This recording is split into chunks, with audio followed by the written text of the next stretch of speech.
Bianca, en attendant les traitements, c'est beaucoup l'intelligence artificielle qui peut nous aider. C'est parce que la technologie devient finalement notre meilleur allié en attendant le restant.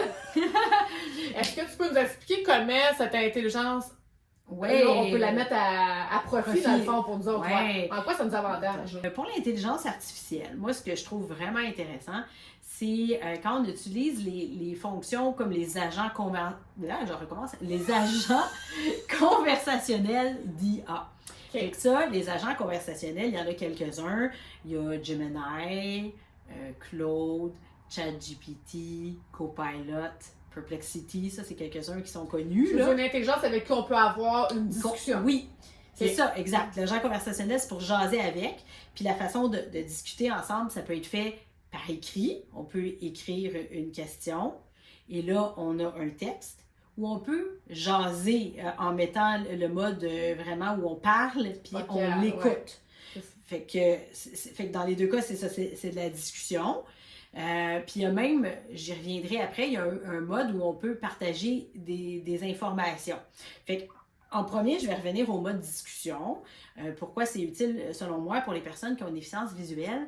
C'est parce que souvent, quand on a une déficience visuelle, rechercher de l'information, ça implique d'aller sur des sites qu'on ne connaît pas. Là, il faut aller sur Google, il va nous référer à des sites. Là, on ne connaît pas les sites. Fait que là, selon le champ qu'on a, il faut balayer, trouver l'information. Ou même mettre des lunettes. Tu sais, zoomer, selon nos besoins à nous. Mais l'interface du site, comment les choses sont placées, on ne le sait pas d'avance. C'est comme aller à un endroit qu'on ne connaît pas. Aller dans un nouveau restaurant, dans une nouvelle rue, il peut y avoir... c'est pas facile quand on ne connaît pas l'environnement comparé à quand on est à la maison, un endroit connu. Hein? C'est vrai, mais ChatGPT ou n'importe quel, Copilot, peu importe lequel, c'est que quand on pose notre question, la réponse est sous forme de texte, toujours à la même place avec la même police. Fait qu'on n'a pas à chercher c'est où sur le site que l'information. Peut-être qu'il faut que je clique là-dedans, puis là, recherche dans la page, là, c'est écrit trop petit. Non, parce que tout est uniforme. C'est la police qui est tout le temps la même. Si on a inversé nos couleurs, ils vont tout le temps être inversés. C'est comme... Puis si on veut d'autres informations ou qu'on a une autre question, on a juste à la poser. Fait que ce soit par écrit ou juste verbalement, on la cherche plus, l'information. Ça simplifie beaucoup le processus. Vraiment. Le deuxième aspect, je pense, pour les en déficience visuelle avec l'intelligence artificielle, qui est très, très intéressant, c'est d'avoir une description de l'environnement. Fait que ça, ce que ça veut dire, c'est, par exemple, je veux savoir, tantôt j'étais au magasin, il y avait des plantes, puis je voulais savoir c'était quoi qui était écrit sur l'étiquette. Puis, ben là, c'est quoi cette plante-là? Je peux même demander quel est ce plan. Sur le métro Mont-Royal, ils vendent des petits plans. Mais là, je peux prendre une photo du plan puis dire, dis-moi ce que c'est. Dis-moi s'il a l'air en bonne santé. Tout ce genre de petites tâches-là, un menu de restaurant. Dire, tu sais, OK, qu'est-ce qu'il y a dans ce menu? Tu sais, donne-moi les choix de bœuf ou donne-moi les choix végétariens. Ce qui est intéressant, c'est qu'on peut filtrer tout de suite sur ce qui nous intéresse. On perd pas de temps. On perd pas de temps. Ça peut être un document à lire. Tu sais, peux-tu me lire ce document? Peux-tu? Fait que ça, c'est tout, tu sais, ce qui vient de l'environnement, pouvoir, une préparation. Tu sais, on achète un sachet d'un aliment puis un mode de préparation au lieu de tout le lire. Mais là, ça peut être possible de le faire avec, tu sais, l'intelligence artificielle. Tu sais, fait. Ouais. C'est intéressant. Tu m'avais dit aussi qu'en voyage, tu l'utilises des fois pour des bâtiments. Oui. Que tu veux savoir c'est quoi l'historique du bâtiment. Ça peut être ça. Tu puisses te donner la description aussi des choses que tu vois pas nécessairement. Exactement. Tu sais, dans un musée, même faire décrire une œuvre d'art, tu sais, il peut en parler, puis si on veut, il peut en parler longtemps, pas longtemps. Tu sais, fait que on peut vraiment... C'est pas, il écoute en plus. Il écoute en plus. C'est sûr qu'il faut savoir qu'il est pas, il peut y avoir des erreurs. Puis ça, c'est important de le dire aussi pour quelqu'un, mettons, qui dit « Mais moi, je vais l'utiliser pour lire mes trucs. » Mais je mettrais une mise en garde de ne pas faire lire, par exemple, des papiers de banque. Parce que les données qui sont... quand on prend une photo, surtout, on pourra voir, il y a une façon de le faire qui est plus confidentielle, là, mais si on prend des applications, parce qu'il y a des applications dédiées, je pourrais les nommer là, pour les personnes qui ont une déficience visuelle, qui utilisent l'IA, Tantôt, j'ai nommé les agents standards, mais ils sont faits pour tout le monde. C'est ça, c'est grand public. C'est grand public. On peut quand même demander de décrire. D'ailleurs, je dirais, là, ça évolue très vite, mais pour l'instant, là, aujourd'hui, on est le 18 juin 2026. Gemini, c'est le seul qui permet de prendre des photos, de les faire décrire, qu'il n'y a pas de limite comment je pourrais dire, de nombre de photos par jour. Les autres, après quelques photos, ils vont dire il faut acheter. Ouais. Puis Gemini, on peut faire du partage vidéo en direct. Fait que lui, il est vraiment intéressant dans le grand public. Mais maintenant, si je vais dans ceux qui sont spécialisés pour la déficience visuelle, il y en a 2 principaux. Il y a Seeing AI comme voir, AI comme Artificial Intelligence, le AI en anglais. Mais l'application, elle est bien en français. Puis Seeing AI, ce que ça fait, c'est qu'on peut lui demander vraiment, c'est ça, de décrire une photo, de lire un texte. Puis lui, il y a un mode texte court, là on pourra le démontrer, mais qui justement traite sur le téléphone. Donc il n'y a pas de partage de données à Microsoft. C'est vraiment traité sur le téléphone. Fait quelqu'un qui voudrait se faire lire, par exemple, des données plus confidentielles, il pourrait faire en mettant son téléphone en mode avion, puis il pourrait se faire lire quelque chose. Fait que lui est quand même très intéressant. Donc lui respecte un petit peu plus la confidentialité. Quand on utilise le mode texte court, qui est un mode où ça lit ce qui tombe sur la caméra en temps réel. Il y a un mode où on numérise. Là, on a des meilleurs résultats. Il comprend la mise en page. Il est plus performant. Mais ce traitement-là, qui est plus fonctionnel, qui est plus précis, il nécessite de se connecter à Microsoft. C'est ça. Fait que c'est là que c'est moins confidentiel. Si on fait juste lire un menu de resto, c'est pas grave. C'est ça. Mais tu sais, est-ce qu'on veut... C'est une décision qui est propre à chacun, mais tu sais... Mais tu vois, c'est intéressant parce que moi, je suis zéro techno, puis je comprenais pas le lien, la confidentialité, puis là, tu me l'expliques simplement, puis tu sais, je comprends pourquoi. C'est que l'information est traitée pas dans notre téléphone, mais chez les serveurs de Microsoft. Fait que, tu sais, qu'est-ce qu'ils en font? Ton deuxième. Mon deuxième, oui. C'est quoi? C'est Be My Eyes. Qui a Be My Eyes à la base, ça a été créé il y a quelques années. C'était pour mettre en relation, ça le fait encore, ça met en relation des personnes bénévoles qui ont une bonne vision avec des personnes malvoyantes. Fait quand on télécharge l'application, on s'inscrit soit comme personne déficience visuelle ou personne qui veut l'aider. Puis ça, c'est un peu, on peut être connecté à quelqu'un qui parle par exemple français. Puis là, ça pourrait être, je suis, je sais pas, moi, je suis dans une boutique de vêtements et je veux savoir si ça s'agence. Je veux savoir qu'est-ce qui est écrit ici, n'importe quoi. On peut être mis en lien avec quelqu'un. Ce qui est intéressant, c'est que... C'est vraiment n'importe quoi, là. C'est n'importe quoi. Est-ce qu'il y a une tache sur mon chandail? Ça, à la base, c'est pas de l'intelligence artificielle, c'est de la mise en contact. Mais eux, ils ont lancé, là, je pourrais pas dire, ça fait peut-être 2 ans environ, je pourrais pas dire exactement, là, mais ils ont lancé une fonctionnalité qui a un onglet en bas, Be My AI, au lieu de Be My Eyes. Et là, les questions, au lieu de les poser à une personne, on les pose à l'intelligence artificielle. Fait que c'est un peu le même principe, mais en posant des questions, peux-tu me dire, mettons, j'ai ma télécommande devant moi, par exemple, pourrais-tu me dire, il est où le bouton pour ouvrir?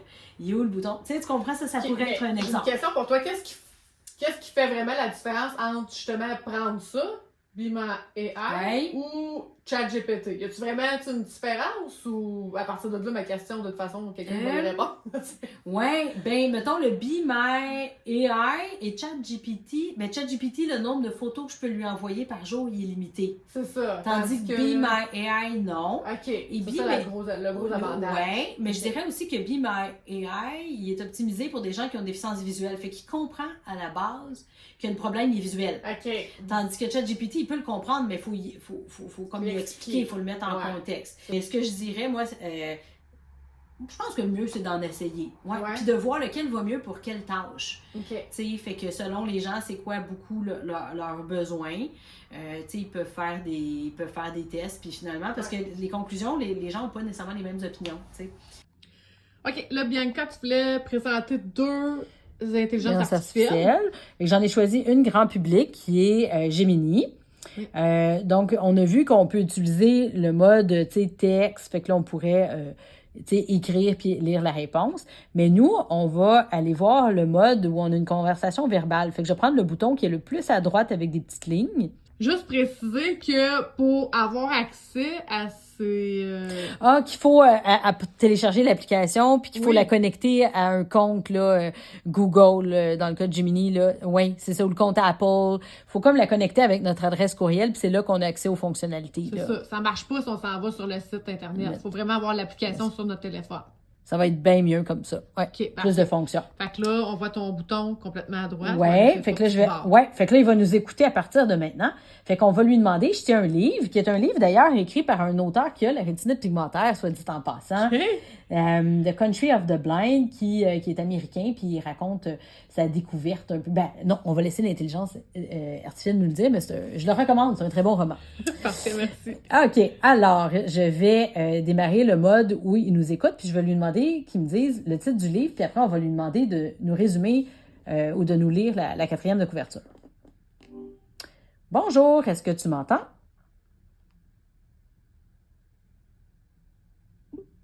Oui, je vous entends très bien. OK. Comment puis-je vous aider aujourd'hui? On va activer la caméra, donc le bouton le plus en bas à gauche. Je fais un partage vidéo. Oups. Voilà. Fait que là, il voit. Ça, c'est intéressant parce que Gemini, il voit ce qu'on lui montre en même temps qu'on lui parle. Est-ce que tu m'entends, Gemini? Oui, je vous entends très bien et je vois parfaitement la couverture du livre The Country of the Blind d'Andrew Leland. C'est un choix de lecture fascinant, n'est-ce pas? Qu'est-ce qui vous attire dans ce mémoire en particulier? En fait, j'aimerais savoir quelle est l'histoire de ce livre. Je te montre la 4e de couverture. Peux-tu nous la résumer? D'après la 4e de couverture, le livre d'Andrew Leland raconte son parcours personnel et sa transition progressive vers la cécité. C'est un récit qui explore non seulement ses nouvelles perceptions sensorielles et les controverses sur la formation des personnes aveugles, mais aussi l'impact de ce changement sur sa vie de famille, notamment avec sa femme et son fils. Il aborde également l'histoire de la cécité et les pionniers qui ont contribué à bâtir un monde d'accessibilité et d'autonomie. Souhaitez-vous en savoir plus sur un aspect particulier de ce résumé? Voilà. Fait que là, on pourrait lui poser, je vais le fermer pour tout de suite avec le bouton en bas à droite. C'est très important de le fermer parce que sinon, il continue à nous écouter. OK. Fait que voilà, fait que c'est impressionnant en plus parce que le livre il est en anglais, hein? Oui. Fait qu'il nous a résumé le texte, il est allé chercher les principaux éléments, puis il nous a tout dit ça en français. Fait que voilà, fait que ça c'était Gemini. Fait que là, on l'a utilisé vraiment pour avoir accès à quelque chose d'environnement en lui parlant. Là, on pourrait refaire la même expérience et là, on va aller chercher une application qui est conçue pour les personnes qui ont une déficience visuelle. OK, donc maintenant, on va essayer l'application Seeing AI ou Seeing AI avec un autre livre en français cette fois-ci. Et là, j'ai pris l'autobiographie de Helen Keller, qui a une déficience visuelle, en fait, qui était totalement non-voyante et qui était sourde aussi. Puis elle a écrit un livre, c'est vraiment, je vous le recommande, là, c'est vraiment intéressant. Fait qu'on va le faire lire. On va voir en fait ce qu'on peut avoir comme information avec l'application Seeing AI. Donc, à la base, là, je vais monter mon volume. Si je mets le mode lecture... Flat panel TV de François. Là, il voit ma Hélène télévision. Keller sourde, muette, aveugle histoire de ma vie petite bibliothèque Payot. OK. Là, ça, c'est le mode, vous voyez, il lit tout le texte qu'il y a, tout ce qu'il voit. Faut pas trop que je bouge, par exemple. Si je bouge, tu sais, comme il pourrait... là, le texte est court, mais si je bougeais, il pourrait trouver d'autres textes puis recommencer. Mais, fait que c'est pas le mode le plus pratique, mais il y a l'avantage de partager aucune information sur les serveurs. Là, je pourrais faire ça en mode avion. C'est sur mon téléphone. Fait que si j'ai des trucs confidentiels, je pourrais mettre mon téléphone en mode avion puis ça fonctionnerait quand même. Comme on parlait tantôt des documents avec des informations plus personnelles, tu fais juste le passer, c'est ça, comme ça, devant la caméra, comme avec le livre. C'est ça. Ça reste pas. Ça reste pas. C'est vraiment au fur et à mesure que ça lit, puis après, ça s'en va. OK, parfait. Maintenant, là, c'est pas confidentiel. Ce qu'on va faire, on va aller... Comme là, il a vu de quoi, là. Tu sais, il est sensible, là. Faut quasiment faire attention qu'il n'y ait rien en dessous. Là, on va y faire aller la 4e de couverture. Il va, avec la photo, il va le lire au complet. Je prends la photo avec le bouton en bas. Une jeune fille sourde. Il va finir, OK. Bon, là, il a traité mon texte. Fait que là, j'ai tout ça en gros caractère. Vous voyez, là, j'ai un beau fond noir, j'ai ma police en gros caractère que j'ai choisi tantôt. Puis si je préfère l'écouter, fait que déjà, juste visuellement, c'est plus facile à voir. Mais si je préfère l'écouter, en bas à droite, j'ai un petit bouton de volume. Petite Un bibliothèque petit bouton Payot. play. Comment Hélène Keller, Une jeune fille sourde, muette, aveugle, donc privée des sens qui mettant le plus en rapport avec le monde extérieur. C'est ça, c'est un petit peu plus saccadé. réel. Hein, Oui, parce que, ouais, Gemini qu'on voyait tantôt. c'est une voix de synthèse vocale. On pourrait aller voir dans les réglages si on peut changer, mais je pense que les voix sont peut-être un peu moins humaines, là, tu sais. Là, il voit tout, là. Fait que là, je vais baisser le son. Fait que là, je vous ai montré le mode lecture où il lit ce qui tombe sous la caméra et le mode lecture avec prise de photo. Maintenant, l'autre mode, en bas dans mes icônes, celui du centre, c'est d'écrire. Fait que quand j'appuie là, je vais devoir prendre une photo, fait que je partage mes données. Mais là, en fait, c'est qu'il va utiliser l'intelligence artificielle pour analyser la mise en page, qu'est-ce que c'est, le contexte. Fait que c'est pas juste le texte. L'image montre la 4e de couverture d'un livre de la série Petite Bibliothèque Peyo. Le texte évoque Lynn Keller, une jeune fille sourde, muette et aveugle, et son parcours pour atteindre un haut niveau de culture grâce à un effort continu. Donc, on est vraiment dans une description. Oui, c'est comme un résumé, exactement. Moi, là, le mode, ces modes-là, je trouve que ça vaut la peine de les essayer puis de voir ce qui nous convient plus. Un petit truc, là, vite, là, moi, le mode lecture, je le prends pour voir les adresses parce que ça dit tous les chiffres que ça voit. Fait que quand je passe devant une maison, que je dois chercher une adresse, je sors ça, puis si c'est écrit 253, puis je devant la porte, il va me le dire. Ça m'aide beaucoup, ça, pour les adresses, tu sais. Fait que je fais pas d'écrire, je mets juste mode lecture, texte court, puis là, il sort tout ce qu'il voit comme texte. Fait que souvent, il y a juste l'adresse devant une maison, tu sais. Fait que faut comme le tester pour voir pour nous, en quoi ça pourrait nous être utile, là, tu sais. Effectivement. Ouais. Ben, merci, Bianca. Non, mais merci pour tes bons conseils, puis surtout d'avoir éclairé, c'est ça, sur des affaires simples, mais qui, des fois, sont pas toujours connues. Hein? Fait que je trouve ça intéressant aujourd'hui pour une première fois, parce que c'est sûr qu'on va s'en revoir. Ben oui. Quand t'as tellement de choses à nous montrer, puis comme tu dis, ça évolue vite aussi. Ouais. Fait que, on va s'en revoir pour d'autres topos, ça, c'est certain. Fait que je te remercie, puis je te dis à la prochaine. À la prochaine!